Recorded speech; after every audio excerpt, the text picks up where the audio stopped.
Hey guys, welcome back to my YouTube channel. എല്ലാവർക്കും പുതിയൊരു വീഡിയോയിലേക്ക് സ്വാഗതം. ഇന്നൊരു ഡേ ഇൻ മൈ ലൈഫാണ് കേട്ടോ.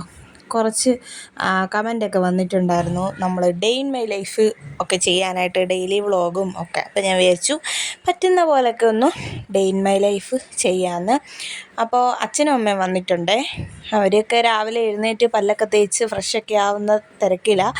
ഞാൻ പല്ലും തേച്ച് ഫ്രഷൊക്കെ ആയിട്ട് നേരെ അടുക്കളയിൽ വന്നിട്ടുണ്ട്. രാവിലെ നമ്മൾ ഇഡലിയും ചമ്മന്തിയാണ് എടുക്കുന്നത്. ഞാൻ അരച്ച മാവല്ല, നമ്മൾ ഇന്നലെ കടയിൽ നിന്ന് മാവ് വാങ്ങിച്ചു വെച്ചിട്ടുണ്ടായിരുന്നു. അപ്പോൾ അത് വെച്ചിട്ട് ഇഡലി എടുക്കാമെന്ന് വിചാരിച്ചു. അതാണ് എളുപ്പം. ഞാൻ എളുപ്പപ്പണിയേ നോക്കാറുള്ളൂ. എളുപ്പം എന്താണ് ചെയ്യാൻ പറ്റുന്നത് അതേ ഞാൻ ചെയ്യാറുള്ളൂ. ദോശ എടുത്താൽ കുറേ നേരം അവിടെ നിൽക്കേണ്ടി വരും. അപ്പം രാവിലെ ഇഡലിയും ചമ്മന്തിയുമാണ് രാവിലെ കഴിക്കാനായിട്ട്. നിങ്ങൾ ആദ്യമായിട്ടാണ് നമ്മുടെ ചാനൽ കാണുന്നതെന്നുണ്ടെങ്കിൽ ഒന്ന് സബ്സ്ക്രൈബ് ചെയ്തിട്ട് കാണാൻ മറക്കരുത്. പിന്നെ വീഡിയോ ഒന്ന് ലൈക്ക് ചെയ്യാനും കമൻസൊക്കെ അറിയിക്കാനും മറക്കല്ലേ.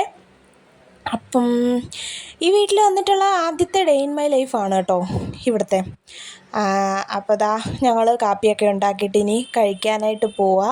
അച്ഛൻ നമ്മുടെ കൂടെ ഇരുന്ന് കഴിക്കത്തില്ല കേട്ടോ. കാരണം അച്ഛൻ്റെ സമയം 10 മണി, 10:30, 11 മണി ഈ ടൈമൊക്കെയാണ് അച്ഛൻ്റെ സമയം. അപ്പോൾ അച്ഛൻ ഇപ്പം കടയിലോട്ടെങ്ങാണ്ട് ഇറങ്ങി പോയേക്കുവാണേ. അങ്ങനെ ഞാനും അമ്മയും ചേട്ടായും കൂടെ കാപ്പി കുടിക്കാനായിട്ട് പോവാം. നീലൂട്ടൻ എഴുന്നേറ്റിട്ടില്ല കേട്ടോ, അതാണ് അവനെ കാണാത്തത്. ഇപ്പോൾ ഒരു 9:30 ആയിട്ടുണ്ട്.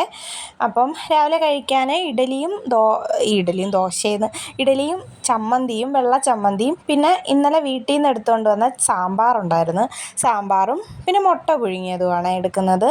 ഞാനീ പോകുന്നത് ഉള്ളിത്തൊലിയും മുട്ടത്തോടും കൂടെ നമ്മുടെ കറിവേപ്പിന് ഇട്ട് കൊടുക്കാനാണ്. കറിവേപ്പ് അത്യാവശ്യം കുഴപ്പമില്ലാതെ ഒരു ജീവനൊക്കെ വെച്ച് വരുന്നുണ്ടേ, കുഴപ്പമൊന്നുമില്ല അയാൾക്ക്.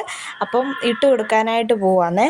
ഞാനിങ്ങനെ കുറേശ്ശെ ഉള്ളപ്പം ഉള്ളിത്തൊലിയും മുട്ടത്തോടും ഒക്കെ കുറച്ചൊക്കെ ഉള്ളപ്പോൾ ഞാൻ ഇതിനായി അങ്ങ് ഇട്ട് കൊടുക്കും. പിന്നെ കുറച്ച് മണ്ണ് ഞാൻ അവിടെ എടുത്ത് വെച്ചിട്ടുണ്ട്. അപ്പോൾ അതും മണ്ണും കൂടി അതിൻ്റെ മുകളിലായിട്ട് ഇട്ട് കൊടുക്കും. അപ്പോൾ കാക്കയൊന്നും കൊത്തി എടുത്തുകൊണ്ട് പോകത്തില്ല.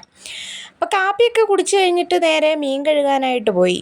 മീൻ കഴുകാനിരിക്കുമ്പോൾ ശരിക്കും പറഞ്ഞാൽ എൻ്റെ സുന്ദരിപ്പെണ്ണിനെയും ചെറുക്കനെയും ഓർമ്മ വരും കേട്ടോ. നിങ്ങൾക്ക് എൻ്റെ വ്ളോഗ് കാണുന്നവർക്ക് അറിയാമായിരിക്കും, കണ്ടിട്ടുള്ളവർക്ക് അറിയാമായിരിക്കും. നമ്മൾ നേരത്തെ താമസിച്ചെടുത്ത് 2 പൂച്ചകളുണ്ടായിരുന്നു അവിടെ. നമ്മുടെ പൂച്ചകളല്ല, അതവിടെ വന്നവിടെ കിടക്കുന്നതാട്ടോ.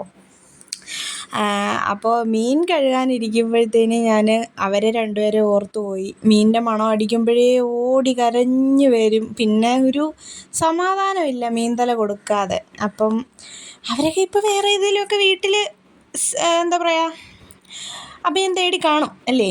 അപ്പം മീൻ വെട്ടുന്നിടത്തൊക്കെ പോയി ഇങ്ങനെ കഴിച്ചോളുമായിരിക്കും എന്ന് സമാധാനിക്കാം. ഇവിടെ പിന്നെ അങ്ങനെ ആരുമില്ല. പിന്നെ ഒരു ഓറഞ്ച് കളറിലെ ഒരു പൂച്ച വരും കേട്ടോ. കണ്ടു കഴിഞ്ഞാൽ അതൊരു പുലിയുടെ കുഞ്ഞാണെന്ന് തോന്നും. വലിയ പല്ലും ഭയങ്കര നീളം അതിന്. അപ്പോൾ അത് ബാക്ക് സൈഡിലോട്ടൊന്നും വരത്തില്ല, ഫ്രണ്ടിൽ വന്നിങ്ങനെ ഇരിക്കത്തേ ഉള്ളൂ. ഫ്രണ്ടിൽ നമ്മളങ്ങനെ മീനൊന്നും ഇട്ട് കൊടുക്കാനായിട്ട് പറ്റത്തില്ലല്ലോ. അതുകൊണ്ട് പിന്നെ മീൻതല കൊണ്ടുവന്ന് കളയുക ചെയ്യുന്നത്. വേസ്റ്റിനകത്തിടും. വേസ്റ്റ് ഒരു കുഴിയുണ്ട്, ഒരു ടാങ്ക് പോലെ. അപ്പോൾ അതിനകത്തിടും. അങ്ങനെ ഞാൻ മീൻകറിയൊക്കെ സെറ്റാക്കിയിട്ട് തൂത്തു വാരാനായിട്ട് പോയി. തൂത്തു വാരാൻ ചെന്നപ്പോൾ നീലൂട്ടൻ്റെ കളിപ്പാട്ടങ്ങളും എല്ലാം ഇങ്ങനെ വലിച്ചു നിരത്തി ഹാളിലും അവിടെ ഇവിടെയൊക്കെ ആയിട്ട് അങ്ങ് ഇട്ടേക്കുവാണേ.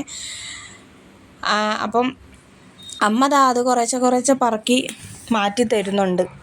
അങ്ങനെ നീലൂട്ടൻ കാർട്ടൂൺ കണ്ടുകൊണ്ടിരിക്കുന്നു, അച്ഛൻ അവൻ്റെ അടുത്തിരിക്കുന്നു. പിന്നെ നമ്മളിങ്ങനെ കാര്യമൊക്കെ പറഞ്ഞ് അങ്ങനെ ജോലികളെല്ലാം ഓരോന്നോരോന്നായിട്ട് ചെയ്യും കേട്ടോ. ഞാൻ ഇവിടെ വന്നതിന് ശേഷം ഇങ്ങനെയാണേ. അവിടെയാണെങ്കിൽ നമ്മൾ നേരത്തെ താമസിച്ചുകൊണ്ടിരുന്നിടത്ത് ആണെങ്കിൽ വൈകിട്ടാണ് ഞാൻ തൂത്ത് വാരുന്നതും ഒക്കെ. വൈകിട്ട് ഒരു 4 മണിയൊക്കെ ആകുമ്പോഴത്തേനും പെരയ്ക്കകം എല്ലാം തൂത്ത് വാരിയിട്ട് പുറത്തോട്ടിറങ്ങി മുറ്റമൊക്കെ തൂത്ത് ചെടിക്കൊക്കെ വെള്ളം ഒഴിച്ചിട്ട് വിളക്ക് തേച്ച് പിന്നെ കുളിക്കാൻ പോവും. കുളിച്ചിട്ട് വന്ന് വിളക്ക് കത്തിക്കും. അങ്ങനെയായിരുന്നു പതിവ്. പക്ഷേ ഇവിടെ വന്നതിന് ശേഷം അതെല്ലാം മാറി കേട്ടോ. രാവിലെ തന്നെ കുക്കിംഗ് എല്ലാം അങ്ങ് കഴിഞ്ഞ് അടുക്കള ഒതുക്കി കഴിഞ്ഞിട്ട് തൂത്തുവാരി കഴിഞ്ഞിട്ട് നേരെ തുണി കഴുകാനിറങ്ങും. ഇവിടെ ഈ സമയത്ത് തുണി കഴുകുന്നത് ഇപ്പോൾ ഒരു 11-11:30 ആയിട്ടേ ഉള്ളേ. അപ്പോൾ ഇവിടോട്ട് ഇറങ്ങാൻ പറ്റും. പക്ഷേ അവിടെ ആണെങ്കിൽ രാവിലെ 7 മണിക്ക് തുണി കഴുകിയിട്ടിട്ടേ അടുക്കളയിലോട്ട് ഞാൻ കയറത്തുള്ളായിരുന്നു. കാരണം 8-9 മണി 10 മണിയൊക്കെ ആകുമ്പോഴത്തേനും അടുക്കളയുടെ അവിടോട്ട് പുറത്തോട്ട് ഇറങ്ങാനേ പറ്റാത്തൊരവസ്ഥയാവും. പക്ഷെ ഇവിടെ അങ്ങനെ ഒരു പ്രശ്നമില്ല കേട്ടോ. ഇവിടെ 1 മണിയൊക്കെ ആകുമ്പോഴത്തേനെ ഈ ഒരു സൈഡിലായിട്ട് വെയിലൊക്കെ വരും. അപ്പോൾ അതൊരു കാര്യമാണ്. എനിക്ക് അടുക്കളയിലെ ജോലിയെല്ലാം കഴിഞ്ഞിട്ട് പുറത്തോട്ട് ഇറങ്ങിയാൽ മതി. അപ്പോൾ ഞാൻ തുണിയെല്ലാം കഴുകിയിട്ട് ഇനി അകത്ത് കയറി ഫുഡ് കഴിക്കണം, ഉച്ചക്കലത്തെ ആഹാരം കഴിക്കണം. അത് കഴിഞ്ഞിട്ട് പിന്നെ വലിയ പരിപാടിയൊന്നുമില്ല. അച്ഛനും അമ്മയൊക്കെ വൈകിട്ട് പോവേ. വൈകിട്ട് നമുക്ക് 6:30-ക്ക് തമ്പാനൂരിൽ നിന്ന് ഞങ്ങളുടെ വീടിൻ്റെ അവിടെ ഇറങ്ങാൻ, അതായത് പയ്യനല്ലൂർ ഇറങ്ങാനായിട്ട് ഒരു ബസ്സുണ്ട്. 9 മണി 9:30 ആകുമ്പോഴത്തേനും വീടിൻ്റെ അവിടെ എത്തും. 10 മണിയാകുമ്പോഴത്തേനും വീട്ടിലെത്തും. ആ ബസ്സിന് പോകാനായിട്ടാണ്. ഇല്ലെങ്കിൽ ഇറങ്ങിക്കയറണം. ഇവിടുന്ന് അടൂർ ഇറങ്ങണം. അടൂരിൽ നിന്ന് പിന്നെ പഴകുളത്തിറങ്ങണം. പഴകുളത്തുനിന്ന് പിന്നെ ഓട്ടോ വിളിക്കണം. അപ്പോൾ ഈ ബസ്സിന് പോകുമ്പം ആ ഒരു പ്രശ്നമില്ല. പിന്നെ അച്ഛൻ കടയിൽ പോയിട്ട് വന്നപ്പം തണ്ണിമത്തങ്ങ വാങ്ങിച്ചുകൊണ്ട് വന്നിട്ടുണ്ടായിരുന്നു. തണ്ണിമത്തൻ, പഴം, പിന്നെ പൈനാപ്പിള്, ഈ സാധനങ്ങളൊക്കെ കരിക്കൊക്കെ വാങ്ങിച്ചിട്ട് വന്നിട്ടുണ്ടായിരുന്നു. അപ്പം ഞാൻ തണ്ണിമത്തങ്ങ മൊത്തം ജ്യൂസ് അടിക്കാമെന്ന് വിചാരിച്ചു. നല്ല ചൂടല്ലേ. പക്ഷെ തണ്ണിമത്തങ്ങ ഉണ്ടല്ലോ, ഒരു രക്ഷയില്ലായിരുന്നു. നല്ല വിളഞ്ഞ് പഴുത്തതാണ്. സാധാരണ ഞങ്ങൾ വാങ്ങിക്കുമ്പോൾ ചേട്ടായി വാങ്ങിച്ചുകൊണ്ട് വരുമ്പോഴാണെങ്കിൽ വിളഞ്ഞ് കാണത്തില്ല, എന്നാൽ ചുമപ്പായിരിക്കും. പക്ഷേ നല്ല വിളഞ്ഞ സാധനമായിരിക്കത്തില്ല, മധുരം കുറവൊക്കെ ആയിരിക്കും. പക്ഷേ ഇത് നല്ല മധുരം ഉണ്ടായിരുന്നു. ജ്യൂസ് അടിക്കേണ്ട ആവശ്യമില്ലായിരുന്നു, നമുക്കല്ലാതെ തന്നെ ചെത്തി കഴിക്കാം എന്നുള്ളൊരു പരുവത്തിലായിരുന്നു. പക്ഷേ ഞാൻ വിചാരിച്ചു ജ്യൂസ് അടിച്ചങ്ങ് വെച്ചാൽ ഇടയ്ക്കിടയ്ക്ക് ചേട്ടായി ആണെങ്കിലും എടുത്ത് കുടിച്ചോളും. പിന്നെ കരിക്ക് വെട്ടി നീലൂട്ടന് കൊടുക്കാൻ പോവാണേ. ഈ സമയത്ത് അമ്മയും അച്ഛനൊക്കെ പോയിട്ടുണ്ട് കേട്ടോ. ഇതിപ്പോൾ വൈകിട്ടായി, വൈകിട്ടൊരു 5 മണി 5:30 ആയിട്ടുണ്ട്. അപ്പോൾ ഞാൻ നീലൂട്ടന് കരിക്കൊക്കെ വെട്ടി അതൊക്കെ കൊടുത്തതിന് ശേഷം ഞാൻ വന്ന് വിളക്ക് തേക്കാനായിട്ട് അമ്മയെ കൊണ്ടുവിടാൻ പോയപ്പം ഡ്രസ്സ് മാറിയതാണ്. അതാണ് കോസ്റ്റ്യൂമിൻ്റെ വ്യത്യാസം. പിന്നെ അത് മാറിയില്ല. ഇനിയിപ്പോൾ വിളക്കൊക്കെ തേച്ച് വെച്ചിട്ട് നേരെ പോയി കുളിച്ചിട്ട് വരാനായിട്ട് പോവേ. അപ്പം നമ്മുടെ കറിവേപ്പിനൊക്കെ ഞാൻ വെള്ളം ഒഴിച്ചു കൊടുത്തു. നമ്മുടെ ചെടിക്ക് ഫ്രണ്ടിൽ സിറ്റൗട്ടിൽ കുറച്ച് 5-6 ചെടികൾ ഇരിപ്പുണ്ട്. അപ്പം അതിനും കൂടി വെള്ളമൊക്കെ ഒഴിച്ചു കൊടുത്തു. എന്നിട്ട് വന്ന് വിളക്കൊക്കെ തേച്ചിട്ട് ഇനി കുളിക്കാനായിട്ട് പോകാം കേട്ടോ. നീലൂട്ടനെ ചേട്ടായി കുളിപ്പിച്ചിട്ട് ഇറക്കി വിട്ടിട്ടുണ്ട് കേട്ടോ. അപ്പോൾ ഇനി കുളിച്ചിട്ട് വിളക്കൊക്കെ കത്തിക്കാനായിട്ട് പോവാം. ഇന്ന് വൈകിട്ട് അതായത് ഇന്നലെ ഫൈനലായിരുന്നു. നമ്മൾ ജയിച്ചു, ഇന്ത്യ ജയിച്ചു, കപ്പടിച്ചു. ഭയങ്കര ഹാപ്പി ആയിരുന്നു. അതിൻ്റെ ഒന്നും വീഡിയോ എടുക്കാനുള്ള ഒരു ആരോഗ്യസ്ഥിതി ഒന്നും എനിക്കില്ലായിരുന്നു. എനിക്ക് ഭയങ്കര ക്ഷീണമായിരുന്നു. പക്ഷേ ഇന്ത്യ ജയിച്ചതിൽ ഭയങ്കര ഹാപ്പി ആയിരുന്നു. പിന്നെ വിളക്കൊക്കെ കത്തിച്ചു.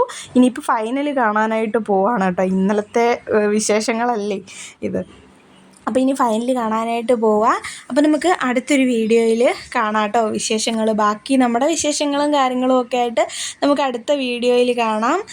വീഡിയോ കാണുമ്പോൾ നിങ്ങൾ ലൈക്ക് ചെയ്യാനും നമ്മുടെ ചാനലൊന്ന് സബ്സ്ക്രൈബ് ചെയ്യാനും കമൻസൊക്കെ അറിയിക്കാനും മറക്കരുത്. Tata, bye bye, see you, love U.